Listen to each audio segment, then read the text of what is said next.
우리 연세가 지긋하신 두 분께서 우리 함께 신앙을 하시면서 또 아름다운 찬양 드리는 모습 너무 아름답죠?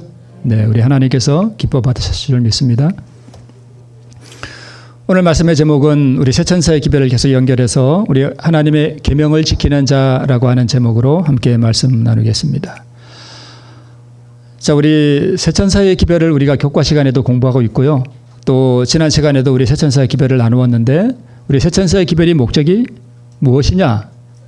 우리가 세천사의 기별을 전하고 또 그것을 우리가 경험해야 하는 이유는 우리가 하나님의 계명과 예수 믿음을 온전하게 지키는 한 백성을 준비시키는 것입니다. 그러니까 우리가 이 시대에 구원을 얻는 그 경험 가운데 들어가기 위해서는 우리가 두 가지를 지켜야 되는데요. 하나님의 계명과 예수 믿음을 지켜야 되는데 어떻게 지켜야 되는가 하면 완전하게 지켜야 됩니다. 부담스러우신가요? 그래서 계시록 14장 12절 세천사의 기별의 결론이 뭐냐 하면 성도들의 인내가 여기 있나니 저희는 하나님의 계명과 예수 믿음을 지키는 자다, 이렇게 결론을 내리고 있습니다. 자, 이 말씀을 딱 들으면 내가 율법을 잘 지켜야 되겠구나, 혹은 야, 어떻게 계명을 그렇게 온전히 지켜, 부담스럽다. 그 다음에 나는 계명을 잘 지켰다고 생각하는데, 이렇게 생각하는 분들은 율법주의자예요. 이 생각의 근본은 누가 지킨다고 생각하는 거예요? 내가 지킨다고 생각해요. 그건 율법주의예요. 그 다음에 이렇게 생각하는 분들이 있어요. 계명을 어떻게 완전하게 지킬 수 있어? 우리는 뭘로 구원받아? 은혜로 구원받는 거지 우리는 계명을 지킬 수 없어. 율법은 어차피 지킬 수 없는 거야 라고 하는 이 말은 맞는 말이기도 하고 틀린 말이기도 해요. 이런 분들은 이걸 틀리게 말하는 사람은 자유주의자예요. 율법 지킬 수 없어. 그러니까 그냥 대충 살아. 그거 어떻게 다 지켜. 은혜로 구원받지. 이러면서 대충 사는 분은 자유주의자예요. 이런 분들은 구원 얻기가 어렵습니다. 자, 왜 이런 분들이 자유주의자인가 하면, 자, 사단은 사람이 하나님의 계명을 지킬 수 없다고 주장한다. 우리 자신의 힘으로는 계명을 지킬 수 없는 것이 사실이다. 그러니까 좀 전에 그 말은 맞는 말이죠. 한편으로. 그러나 그리스도께서 사람의 형상을 취하시고 이 땅에 오셔서 당신의 완전한 순종을 통해서 신성과 인성이 연합될 때 하나님의 모든 법도를 지킬 수 있다는 것을 뭐 하셨대요? 증명하셨대요. 그러면 우리도 신성과 인성이 연합되면 우리도 계명을 지킬 수 있다는 것입니다. 그래서 율법주의자는 스스로의 힘과 능력으로 율법을 잘 지켜서 의에 이르려고 하는 사람을 율법주의자라 그래요. 이게 가능해요? 불가능해요? 내 스스로의 힘으로 하는 게 가능해요? 불가능해요? 불가능해요. 그게 불가능한 것을 시도하는 거예요. 자, 그러면 율법을 안 지켜도 하늘에 가나요? 아니죠. 우리 계시록 22장 14절 주의 말씀에 보면 만약 그들이 땅에서 알면서도 그분의 율법을 멸시하고 짓밟으면 하나님은 그들을 하늘에 데려가지 않는데요. 그 하늘에 가서도 율법을 또 보매. 그러면 예수님이 또 죽으셔야 돼. 그죠? 그래서 우리가 구원받은 사람들이 이제 이 세상 역사가 끝나고 이게 다 정리가 되면 하늘에 가서는 율법을 범하는 일이 앞으로 영원토록 없어요. 두 번 다시 없습니다. 자, 하나님의 계명을 지키는 자들은 누구나 다 도성의 문을 통하여 들어갈 것이며 생명나무에 나갈 권세를 갖게 될 것이다. 초기 문집에 있는 말씀인데요. 하늘 예루살렘 성문을 여러분 들어가고 싶죠? 그러면 뭐 지켜야 돼요? 계명 지켜야 돼요. 정오의 태양빛보다 더 밝게 빛나는 용모를 지니신 사랑스러운 예수님과 영원히 함께 살게 될 것이다. 구원받은 사람들은 뭘 아는가 하면 예수님과 함께 영원히 살게 되는 게 그게 얼마나 행복하고 좋은지 그걸 경험으로 아는 사람들이 구원받은 사람들이에요. 구원은 하늘에 가서 구원받는 게 아니라 구원은 어디서 경험하는 거예요? 먼저 이 땅에서 그걸 경험하는 게 그게 구원을 경험하는 거예요. 실물교훈에 보면 그런데 예수님이 바로 구원 문제가 하나님의 계명을 지키는 여부에 달렸다라고 말씀하셨대요. 그럼 여러분 계명 지키시나요? 자신이 없으시죠? 자, 10계명. 이게 계명이에요. 하나님의 율법이 10계명에 십계명으로 나타나셨는데 이 십계명은 그 사상과 그 개념의 깊이가 엄청나게 높고 넓고 깊어요. 우리가 이해하는 것보다 더 깊고 더 넓습니다. 모든 것들을 다 포괄해요. 그러면 이 십계명이 뭐냐? 이 십계명은 하나님의 흠없는 품성을 십계명 가운데 나타내셨어요. 그래서 십계명은 뭘 나타내는가 하면 하나님의 의를 나타내요. 성품이 곧 의거든요. 그래서 하나님의 의는 하나님 자신 안에 있는 거죠. 그건 십계명의 원본이고요. 모세를 통하여 우리에게 주신 이 십계명은 예수님 하나님 안에 있는 그 하나님의 의의 사본이에요. 복사물이에요. 복사물. 이해가 되시죠? 그래서 이 십계명과 그 하나님의 의의 본질은 하나님을 사랑하고 이웃을 내 몸처럼 사랑하는 것. 우리 교독에서 읽었듯이 그래서 하나님을 사랑하고 이웃을 사랑하는 사람은 율법을 온전히 뭐한 사람이다? 이룬 사람이다. 이렇게 말씀하는 것입니다. 그렇게 한 사람들이 하늘나라에 가는 거예요. 그래서 예수님도 마가복음 12장 31절에 계명은 두 가지다. 결국 하나님 사랑하고 이웃을 내 몸처럼 사랑하는 것이다. 이에서 더 큰 계명이 없다라고 말씀하셨던 것입니다. 그러면 우리 앞에서 이미 보셨겠지만 우리가 계명을 지킬 수 있습니까? 우리가 계명을 지킬 수 있는가? 내 이웃이 내 몸처럼 사랑이 되나요, 여러분? 잘 안 되죠. 네, 우리 안교 시간에도 잠깐 간증이 나왔습니다만은 이건 총이 아니라 이거는 진짜 미사일을 갖다 퍼부어버리고 싶은 그게 근데 그게 사랑이 되냐 말이에요, 그죠? 이것은 불가능한 것입니다. 자, 그러면 우리가 계명을 지킬 수 없는데 그러면 예수님이 왜 오셨는가를 우리가 좀 이해해 볼 필요가 있어요. 예수님이 이 땅에 오신 사명이 뭐냐? 이걸 우리가 분명히 좀 이해할 필요가 있습니다. 이런 것들은 참 중요한 거예요. 예수님의 사명이 뭐냐? 뭘 이루기 위해 오셨어요? 의를 이루기 위해 오셨어요. 자, 우리는 이제 율법을 범함으로 우리는 다 죽었어요. 그러면 율법이 우리에게 너 살려면 뭐 가져와라? 의를 가져와라 그러는데 우리는 그걸 만들어낼 수도 없고 이룰 수도 없어요. 그러니까 누군가가 와서 이걸 뭐 해줘야 돼요? 이루어줘야 돼요. 만들어줘야 돼요. 그래서 예수님은 뭘 이루러 오셨는가 하면 의를 이루기 위해서 오셨어요. 그 의를 이루는 방법이 뭐냐 하면 계명에 온전하게 뭐 하신 거? 순종하심으로 그 의를 이루셨어요. 그러면 그 계명에 온전히 순종하는 게 뭐냐? 하나님을 사랑하고 이웃을 우리를 너무너무 사랑하셨어요.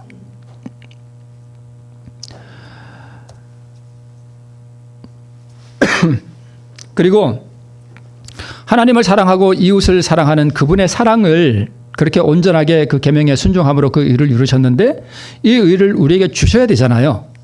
그죠? 그럼 내놓으셔야 되잖아요. 그거. 그 의가 생명이잖아요. 어떻게 하심으로 그걸 내놓으셨어요? 죽으심으로. 오늘 교과에도 나왔죠. 창조주가 십자가에 달리심으로 그것을 우리에게 주시는 것입니다. 이게 그리스도의 사명이에요.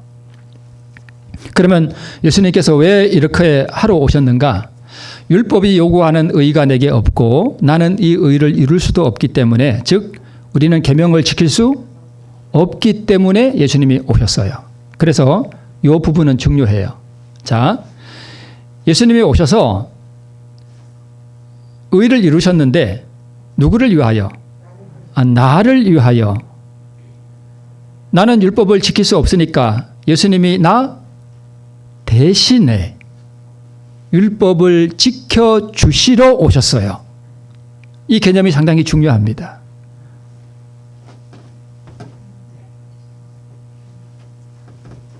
자, 예수님이 이 땅에 오신 목적은 계명을 지키러 오셨는데 의를 이루러 오셨는데 누구를 위하여? 나를 위하여. 나는 지킬 수 없으니까 나 대신에 율법을 지켜주시러 오셨고 그 의를 이루셨어요. 그리고 그 의를 원하는 자에게 뭘로 주신대요? 선물로 주셔요. 제가 계속 이런 개념을 반복합니다. 원하는 자에게 선물로 주셔요. 이 의를 받으면 뭐가 돼요? 의인이 돼요. 자, 의가 내 안에 들어왔어. 그러면 내가 뭐가 돼요? 의인이 되는 거죠. 그죠? 이 의가 자연스럽게 밖으로 흘러나가는 것을 뭐라고 표현한대요? 계명을 지킨다라고 표현해요. 그러니까 계명 지키는 게 중요해요? 의를 받는 게 중요해요? 의를 받아야 돼요. 의를. 예수님이 이루신 그 의를 받아야 돼요. 그래서 사실은 계명은 내가 지키는 게 아니고 나는 그저 그분의 의가 나가는 뭐일 뿐이에요? 통로일 뿐이에요. 통로. 전에 제가 장갑 말씀드렸죠. 장갑. 그죠? 기억나시죠?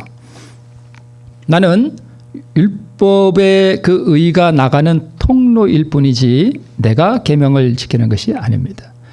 내 의를 내가 받았어요. 근데 이 의가 내 안에 있을지라도 내 안에는 뭐가 또 함께 있는가 하면 마귀 본성이 있어요. 그래서 가끔 이게 충돌을 일으킬 수도 있어요. 그러므로 이 마귀 본성을 계속 뭐 해야 돼요?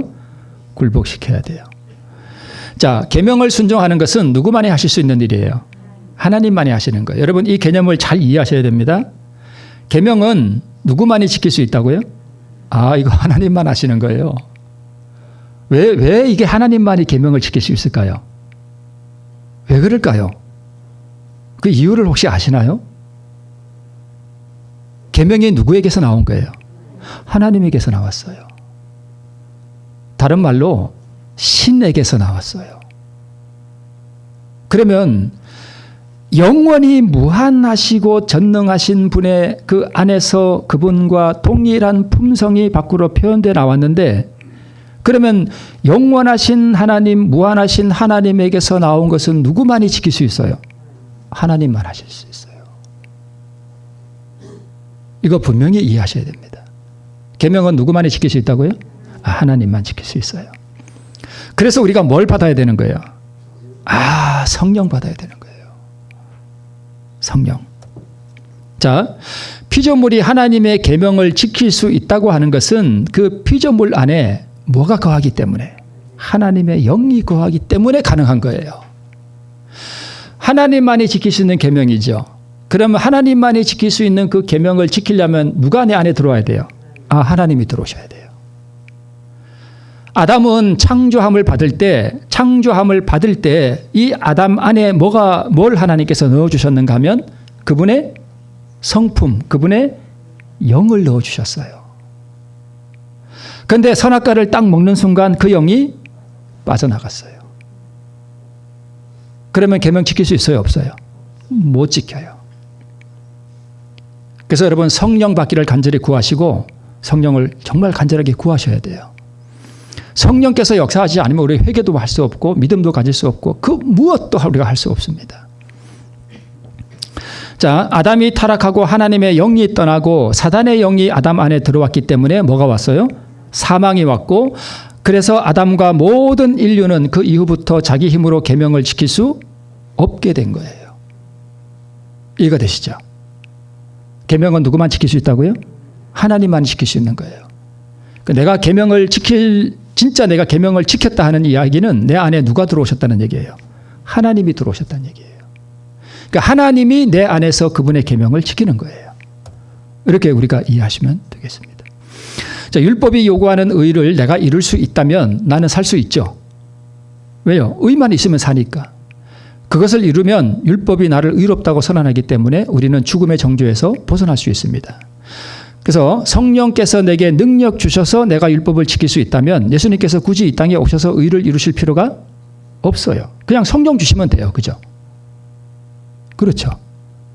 십자가에서 희생하실 이유도 없어요.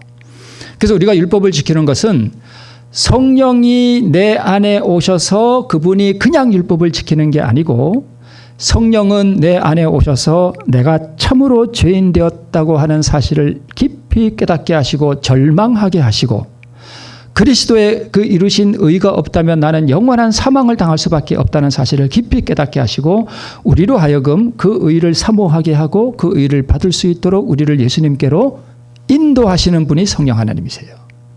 그렇게 안 하면 우리는 그 무엇도 할 수가 없습니다. 여러분 안식일 지킬 수 있습니까? 이렇게 물어보시면 여러분 속으로 안식일 지킬 수 있지 이렇게 대답하시죠. 제가 방금 말씀드렸죠. 계명은 누구만 지킬 수 있다고요? 하나님만 지킬 수 있어요. 안식일은 누구만이 지킬 수 있는 거예요?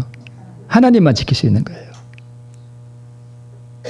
이 개념을 여러분 이해하시나요? 안식일은 하나님만이 지킬 수 있다니까요.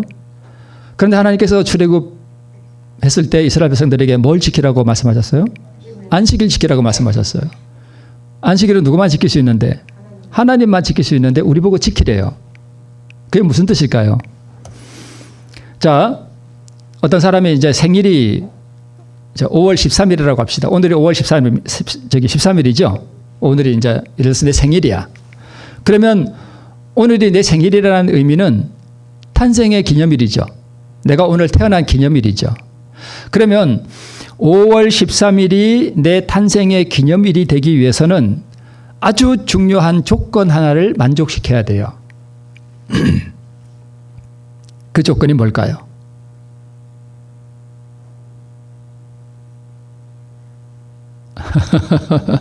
그 조건이 뭘까요?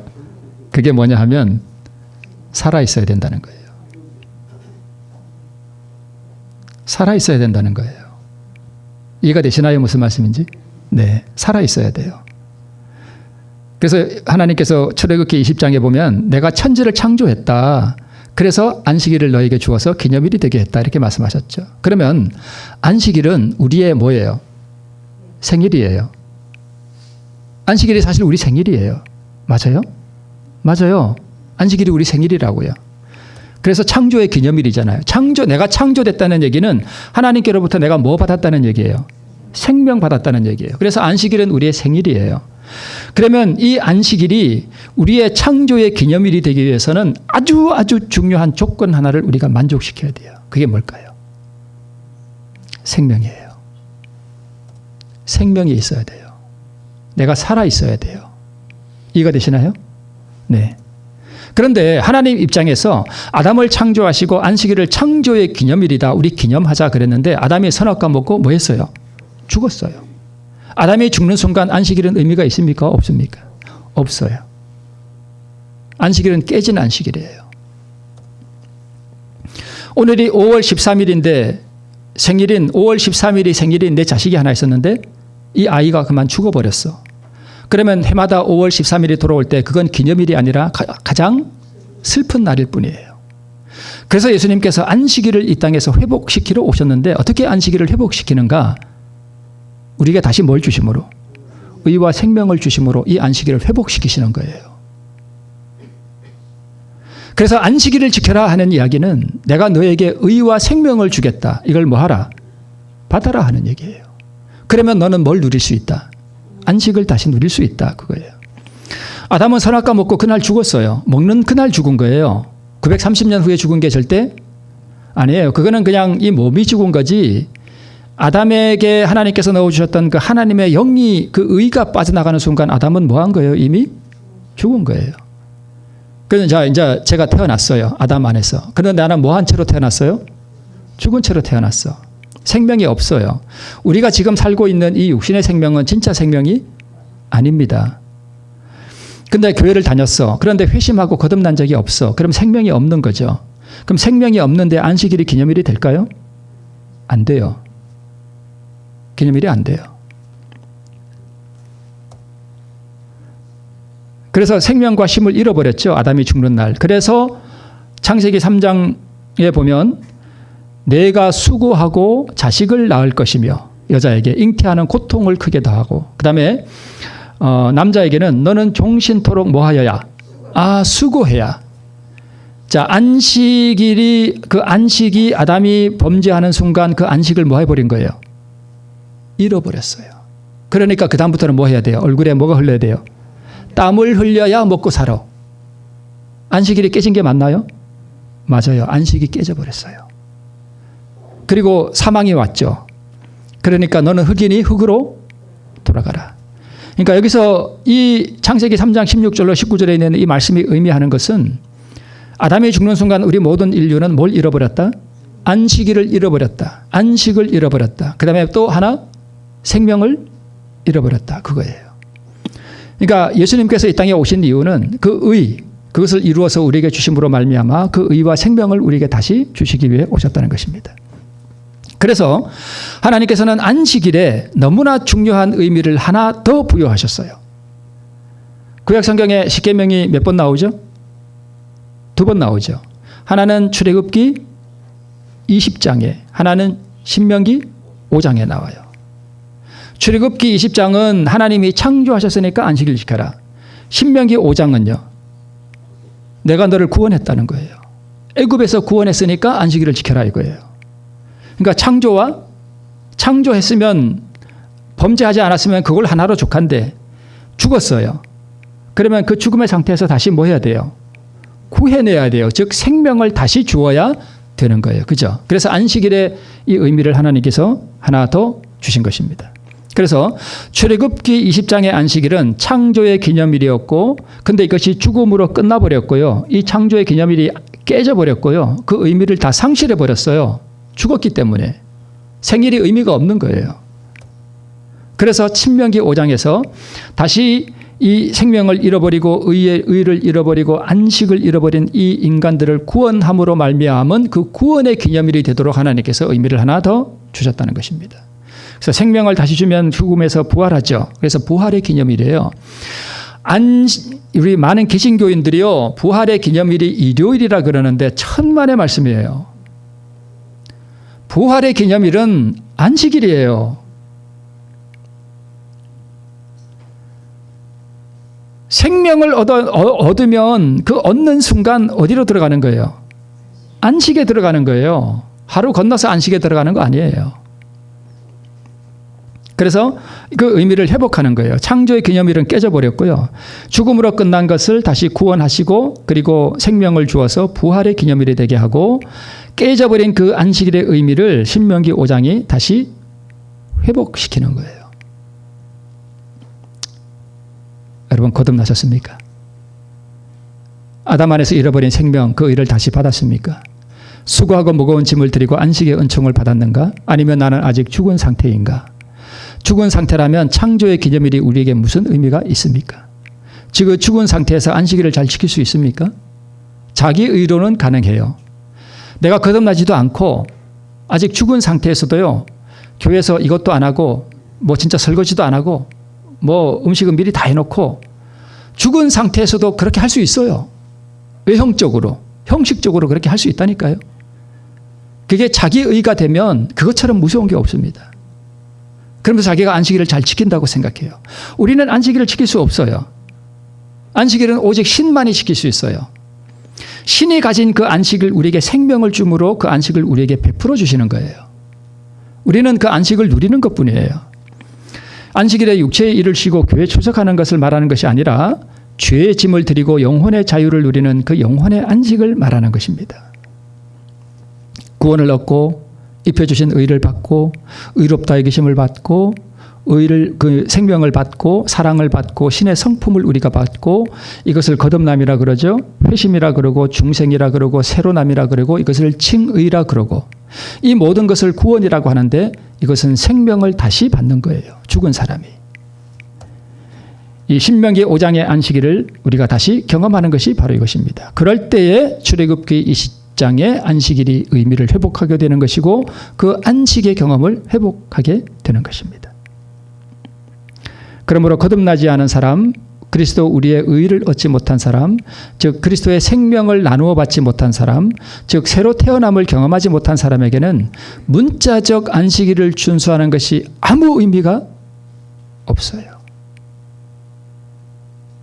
내가 죽은 상태에서 하는 모든 것이 다 죽은 형식일 뿐이에요. 가룟배병 기별 3권에 진지한 회개가 없는 참회, 육체의 고행, 계속적인 죄의 고백, 그리고 참된 헌신이 따르지 않는 금식이나 축제나 외적인 율법 준수, 이 모든 것들은 그것이 무엇이든 아무 가치가 없어요. 가치 없습니다. 그러므로 중생의 경험이 없으면 우리는 진정으로 안식일을 지킬 수 없다는 것을 우리가 이해할 필요가 있습니다. 그러면 하나님의 계명을 지키는 자다 이렇게 말씀했는데 하나님의 계명을 지킨다는 게 여러분 무슨 뜻일까요? 내가 안식일을 지키는가? 아니면 하나님께서 나에게 안식을 주시는가? 여러분 어느 것 같습니까? 네, 내가 안식일을 지키는 거예요? 아니면 하나님께서 나에게 안식을 주시는 거예요? 오른쪽 거예요. 하나님께서 나에게 안식을 주시는 거예요. 여러분 잘 생각해 보세요. 내가 안식일 잘 지키면 안식에 들어갈 수 있습니까? 내가 철저하게 오늘 안식일에는 텔레비도 안 보고 핸드폰도 안 하고 이것도 안 하고 저것도 안 하고 요리도 안 하고 설거지도 안 하고 정말 안식일을 잘 지키면 안식에 들어갈 수 있나요? 천만에요. 안식일은 지키는 거냐 누리는 거냐?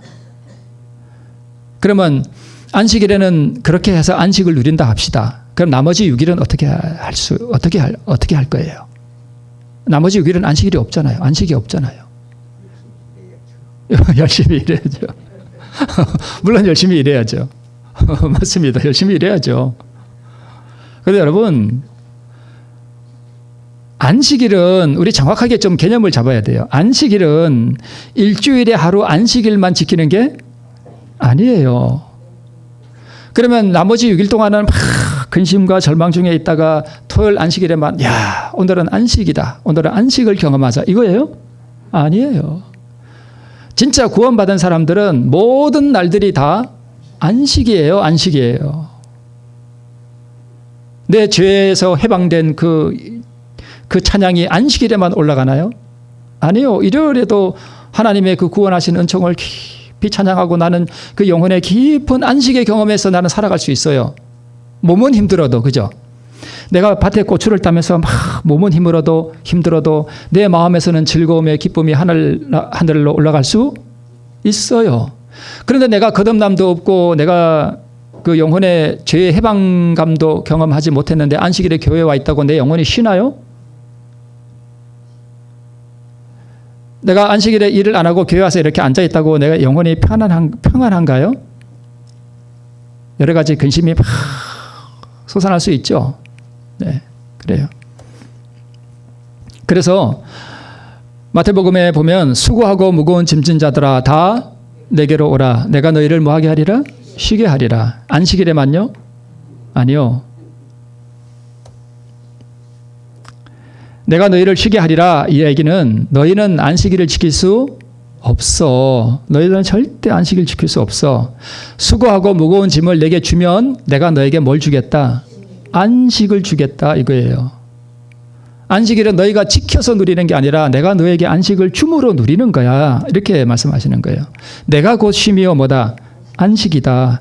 너의 죄의 짐과 그 자아의 짐을 내게 주면 내가 안식의 경험을 너에게 주겠다. 그 짐을 나에게 달라는 거예요.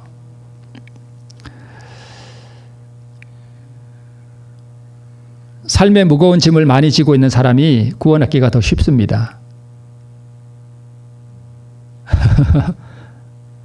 시련과 고난이 여러분 삶 가운데 있습니까? 시련과 고난과 실패와 절망의 그늘에 있는 사람이 구원 얻기가 더 쉽습니다. 사망의 그늘에 덮여온 사람이 구원 얻기가 더 쉽습니다. 신약 성경에 예수님께 나와서 구원 얻은 사람들, 구약 성경에 나아만 같이 이 구원을 얻은 사람들의 그 면면을 한번 살펴보세요. 삶에 무거운 짐이 있던 사람들이죠. 많은 내가 헌신을 하고 음식 개혁도 하고 안식일 개혁도 하고 계명 준수에 열심인 사람은 더욱 조심해야 됩니다. 그리스도의 의를 통하지 않고 자기 의로 하는 경우가 상당히 많아요. 가장 뚫기 어려운 자기 의의 갑주에 쌓인 사람처럼 절망적인 사람이 없습니다.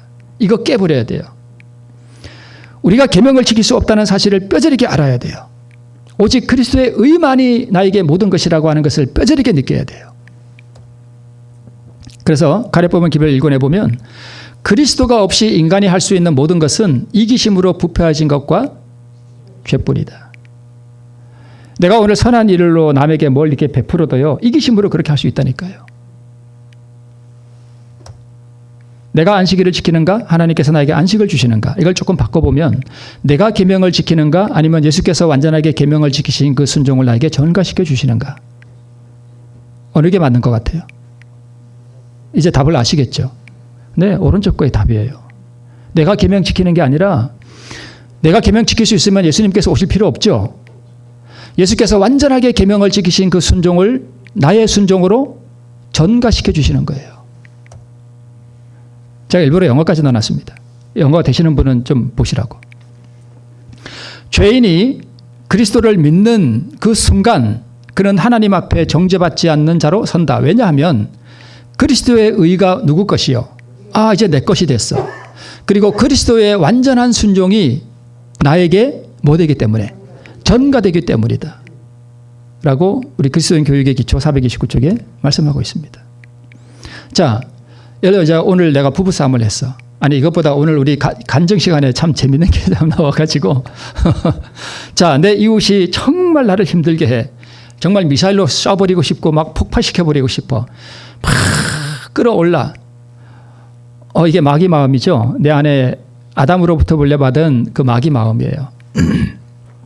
근데 이것을 정말 하나님 앞에 참 어려운 투쟁과 그 고뇌를 통해서 하나님 앞에 이걸 포기하는 정말 죽음과 같은 어려운 투쟁을 통해서 이걸 포기했어요. 그러면서 우리 김종기 집사님이 이렇게 기도했다고 합시다. 하나님, 나에게 정말 미사일로 정말 폭파시켜버리고 싶은 저 사람을 내가 사랑할 수 있게 주님 그 의를 나에게 주시옵소서. 우리 집사님 그렇게 하셨을 거예요. 그냥 자아 포기만 해서는 안 되고요. 그 의를 여러분 진짜 구하셔야 돼요. 그 의에 대한 필요성을 깊이 절감하셔야 돼요. 그 의를 나에게 주셔서 내가 저 사람을 사랑할 수 있게 주님 도와주십시오. 자, 그렇게 해서 내가 내 마음에 일어나는 그것을 주님께 드리고 하나님께서 나에게 주신 그 의가 내 안에 들어왔다고 합시다. 그러면 어떤 현상이 일어나는가 하면 그 사람을 향한 미움이 사라져요. 없어져요. 더 이상 밉지가 않아요. 그리고 그 사람이 불쌍해져요. 그리고 그 사람을 향해서 이렇게 사랑이 잔잔하게 흘러가는 걸 느낄 수 있어요. 뭐가 흘러간다고요? 사랑이 흘러가요. 자, 그러면 봅시다.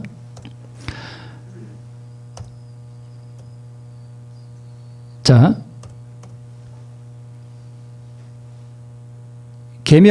의는 계명에 순종하는 거죠. 그렇죠. 그러면 계명을 지키는 게 뭐예요? 하나님 사랑, 이웃 사랑이죠. 자, 근데 내 자아를 주님께 드리고 그 의를 구했더니 하나님께서 그 기도에 응답해 주셔서 내 마음에 평화와 잔잔한 이 기쁨을 주시고 그 사람을 향한 사랑이 이렇게 흘러나간 걸 내가 느꼈어요. 자, 지금 내게서 뭐가 흘러나간다고요? 사랑이 흘러나가죠. 그게 뭐예요? 의죠. 그게 계명을 지키는 거죠. 그렇죠. 그러면 내가 율법을 지킨 거예요? 아니면 그 의가 누구 거예요? 예수님께서 이루신 그 의를 나에게 지금 그 순간 뭘 시켜주신 거예요? 전가시켜주신 거예요. 그래서 그 의를 받았더니 내 마음의 잔에 그 의가 차올라서 그 의가 이렇게 흘러가. 그런 거죠. 그런 거죠.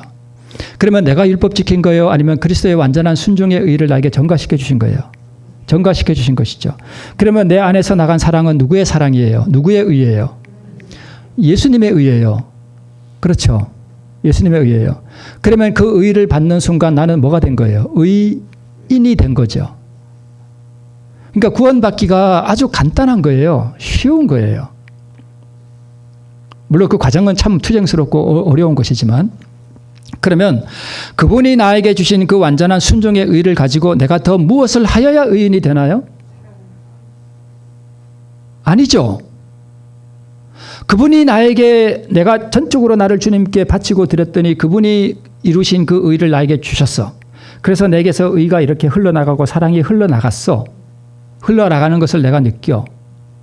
거기다가 내가 더 뭔가를 해야 되나요? 아니에요. 그것 자체로 나는 뭐가 된 거예요? 의인이 된 거예요. 내가 더 무엇을 해야 되는 게 아니에요. 그 의를 받는 순간 나는 의인이 되는 거고요. 무엇을 더 지키고 더 행해야 의인이 되는 게 절대 아닙니다. 자, 그러면 이미 의인이 된 상태에서 내 안에 뭐가 이렇게 있어요? 사랑이 있고 내 이웃이 미사일로 죽여버리고 싶던 그 의인이 그 사람이 이웃이 사랑스럽게 보였어. 그리고 사랑스럽게 보여서 미사일로 쳐버릴 걸 떡으로 쳐버렸어. 그래서 그 사랑이 표현된 거죠. 그죠? 내가 떡을 가지고 그 사람에게 가서 주었어요. 내가 떡을 주어서 의인이 된 거예요? 아니면 그 예수님의 의를 떡으로 그 사람을 치기 전에 그 의를 받음으로 내가 의인이 된 거예요? 받음으로 의인이 된 거예요. 그러면 내가 떡으로 그 사람을 치는 것은 그 의가 자연스럽게 흘러나가는 표현일 뿐이에요. 예수님께서 우리 예를 들어서 김정희 사람 의롭다고 하실 때 얘야 너가 떡을 갖다가 쳤구나. 그래서 내가 너를 의롭다고 해줄게. 이렇게 하시지 않습니다. 내 의를 너에게 주었어. 그러니까 너는 한 번도 죄를 짓지 않은 사람처럼 내가 너를 취급할 거야. 너는 의인이야. 이렇게 선언하시는 거예요. 그리고 내가 떡을 그 사람에게 나누어 주는 것은 예수님이 주신 그 의가 자연스럽게 표현되어 나가는 거예요. 그렇죠? 그러면 받은 바 그분의 의가 나를 통해서 나가는 것뿐이고 이것을 우리는 계명을 지킨다라고 표현하는 것일 뿐입니다. 계명을 지키는 게 무엇인지 여러분 그 개념이 이해가 되시죠? 이게 계명 지키는 거예요. 계명은 내가 애쓰고 노력해서 지키는 게 아니라 하나님 예수 그리스도에 이루신 그 의를 내가 받을 때에 그 의가 나를 통해서 자연스럽게 흘러나가는 것, 이것이 계명을 지킨다라고 표현하는 것입니다. 내가 계명을 지키는 것이 아니라 지켜지는 거고요. 내가 하는 일은 그 계명의 의를 받기 위해 그리고 받았다면 그 의가 계속적으로 흘러나갈 수 있게 두 가지죠. 의가 없다면 그 의를 받기 위해서 그리고 의를 받았다면 그 의가 계속 흘러나갈 수 있게 나를 계속적으로 전적으로 하나님께 바치는 거예요. 그죠? 바치는 거예요. 내 생각과 내 감정과 내 욕망을 뭐 하는 거예요? 부인하는 거예요. 계명은 의고 계명은 하나님 사랑, 이웃 사랑, 의는 사랑이고 그래서 계명을 지킨다라고 하는 것은 의를 지킨다는 말과 같을까요? 같은 거죠. 계명을 지키는 자라고 하는 말은 곧 의를 지키는 자란 말과 같습니다. 그래서 계시록 14장 12절에 성도들의 인내가 이게 있나니 저희는 하나님의 계명과 예수 믿음을 뭐하는 자라 지키는 자라 하는 이 지킨다는 게 무슨 뜻이냐 하면 좀 딱딱하지만 제가 이해를 돕기 위해서 말씀을 드릴게요. 이 지키는 할 때 이 지키는이 이 신약 성경에 기록된 헬라 말로 테레오 그래요. 테레오. 이 테레오가 무슨 뜻이냐면 감시하는 거. 그다음에 파수병 있죠. 파수꾼이 이게 적군이 오나 안 오나 이렇게 지키는 걸 말하고 그다음에 보존하는 걸 말해요. 그다음에 이렇게 지켜보는 거. 그래서 마치 이게 무슨 개념이냐 하면 내가 예를 들어서 간수예요. 간수고 이게 감옥이 하나 있는데 죄수가 하나 이게 딱 잡아넣어놨어. 그럼 나의 사명은 뭐예요? 이 죄수가 도망가지 않게 뭐 하는 거예요? 지키는 거예요. 그래서 테레오라고 하는 말에서 헬라어로 테레시스라는 말이 나왔는데 이 테레시스라는 말이 뭐냐면 감옥이라는 말이에요. 지킨다는 말을 내가 해서 안식일 지켜야지. 내가 간음하지 말아야지. 막 이렇게 지키는 게 아니라 도망 못 가게 지켜야 돼요. 그러면 도망 못 가게 지키려면 내 안에 뭐가 있어야 지켜요? 의가 있어야 지켜요. 그래서 너의 가진 것을 잃어버리지 않도록 잘 지키고 보존하라는 뜻이에요. 내 마음에 예를 들어서 내 마음에 의가 딱 받았어. 그러면 이거 참무실을 탁 잠궈놓고 이게 도망가지 않게 잘 뭐해라? 지켜라, 보존해라 이런 뜻이에요. 그러면 이 계명을 지키려면 이 계명의 의가 내한테 먼저 와야 되잖아요. 그죠? 먼저 와야 돼요. 계명을 지키라는 말은 너의 받은 의를 잃지 않도록 유심히 살피고 지키고 보존하라는 뜻입니다. 계속적인 자기 부정과 계속적인 나누어 주시는 의를 받음으로 지키라.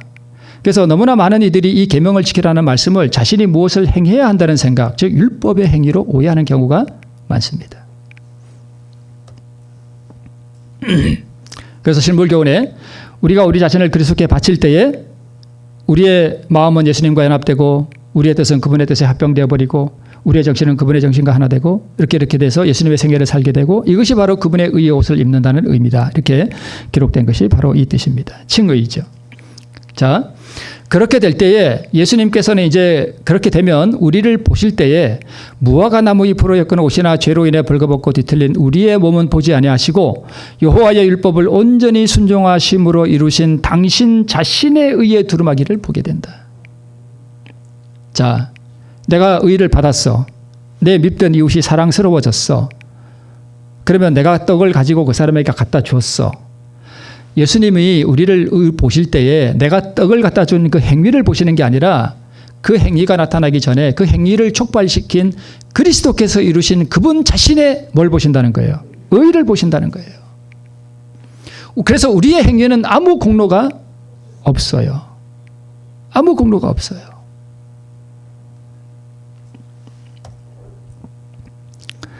우리가 스스로 계명을 지킬 힘이 없다는 것을 가슴이 시리고 아프도록 우리는 느껴야 됩니다. 그래서 율법주의적으로 계명을 지키려고 많이 노력해봤던 사람이 해보니까 안 되더라.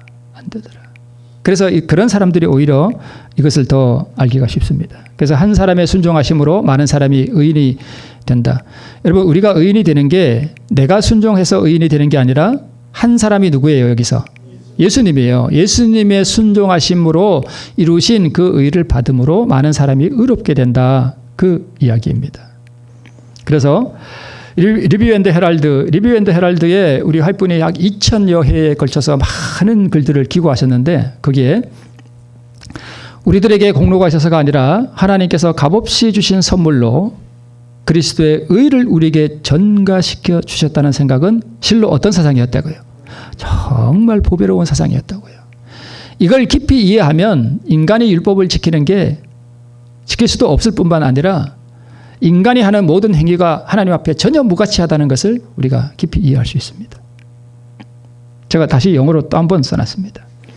죄인이 그리스도를 믿는 그 순간 그는 하나님 앞에 정죄받지 않는 자로 선다. 왜냐하면 그리스도의 의가 그의 것이요 그리스도의 완전한 순종이 그에게 전가되기 때문이다.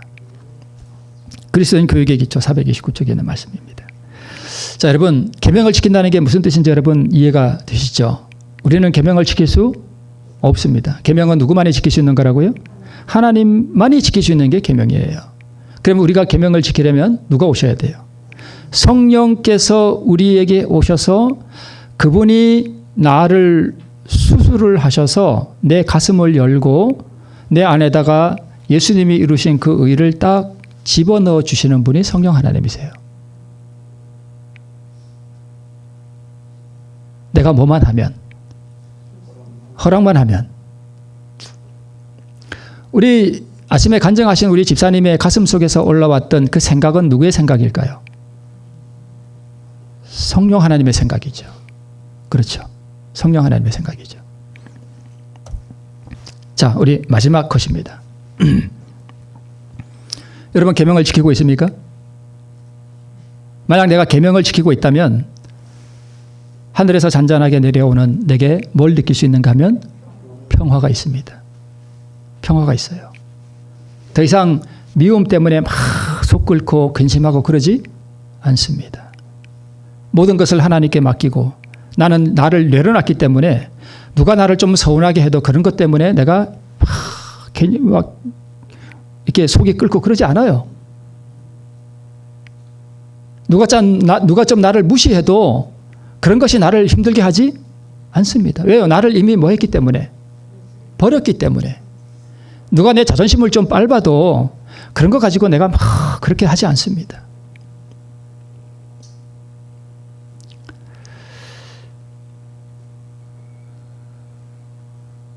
오늘 안교 시간에 참 너무 좋은 또 오늘 말씀에 맞는 그런 간증을 해주신 집사님께 감사를 드리고 여러분 그런 경험들 계속 하고 계시죠? 네. 끊임없이 근데 여러분 이제 제가 부가적으로 조금만 더 말씀을 드리면 집사님이 이제 그런 경험을 하셨더라도 또 올라올 수 있습니다. 네, 순간 또 올라와요. 오늘은 저 사람이 사랑스러웠는데 며칠 후에 그 사람이 또 나쁜 행동을 하고 이쁜 말을 안 하면 또 올라올 수 있습니다. 네. 그런데 때로 실패하는 것도 은혜예요. 그래서 내가 한번 성질을 팍 냈어. 그럴 때 우리가 뭘 느끼는가 하면 내 안에 악이 가득하구나. 내 안에 마귀 본성이 가득히 있구나 하는 걸 느끼고 하나님의 의를 더욱 사모하게 돼요. 계속적으로 자아굴복이 잘 되잖아요. 그러면 나중에 그게 자기 우상이 돼가지고 자기가 뭐 좀 되는 줄 알아. 그래서 역설적이게도 조금 실패해보는 것도 좋아요. 그래야 내가 연약하구나. 내가 이렇게 연약하구나. 그래서 우리 성화의 경험을 정말 깊이 성화를 경험한 사람들도요. 자기 안에 뭐가 가득하다는 것을 고백했냐 하면 악이 가득하다는 걸 고백했습니다. 내 안에 악이 있구나 하는 걸 고백해요. 물론 그 악에 져서 살아가는 것은 아닙니다. 오늘 계명을 지킨다는 게 무엇을 의미하는가? 오늘 다시 한번 나를 내려놓고 우리 하나님의 의를 받아서 예수 그리스도의 의를 받아서 우리 다시 한번 하늘의 평화를 경험하고 안식을 지키고 계명을 지키는 우리 그러한 성도 되시길 바라면서 말씀을 마치겠습니다.